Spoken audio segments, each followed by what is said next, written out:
Hi everyone, welcome back to another new blog. তো আমি কিছুদিন আগে 30 ডেজ ব্লগ চ্যালেঞ্জ স্টার্ট করেছিলাম, যেটা 3টে ব্লগ আমি পোস্ট করেছি। তারপর আমি ভেনিশ হয়ে গেছি। তো ভেনিশ হওয়ার কারণ হচ্ছে পিকু বর্দি ওরা আমাদের বাড়িতে এসেছিলো। আমি একটা থার্ড নাম্বার ব্লগ আমি তোমাদের বলেছিলাম যে ওরা এসেছে। তো তারপর না আমি অনেকগুলো ভিডিও বানিয়েছি, কিন্তু এডিট করে আর পোস্ট করা হয়নি, কারণ পিকু আসলে ওর সাথে খেলা করতে করতে দুষ্টুমি করতে করতে আমার সারাটা দিন কেটে যায়। তার জন্য আর এডিট করার সময়ও পাইনি। তো ভাবলাম লোকনাথ পুজোর ব্লগটা আগে পোস্ট করে নিই, তারপর আমি ওই আগের যে কটা ব্লগ বানিয়েছি সেগুলি পোস্ট করব। তো এখন থেকে আবার রেগুলার ব্লগ ছাড়ার ইচ্ছে আছে, অন্ততপক্ষে সেই 30 ডেজ ব্লগ চ্যালেঞ্জটা তো কমপ্লিট করার ইচ্ছে আছে, কারণ 3টে ব্লগ আমি পোস্ট করেছিলাম।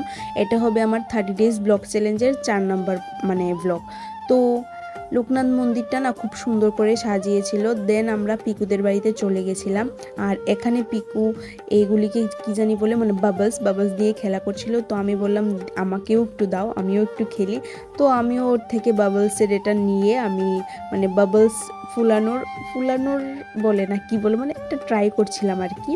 তো দেখতেই পাচ্ছ তোমরা, আমিও ওর সাথে থাকলে না আমিও বাচ্চাই হয়ে যাই। আর পিকু আর আমার মধ্যে যে কতবার ঝগড়া হয় আর কতবার যে আমরা মিলে যাই সেটা বলার বাইরে।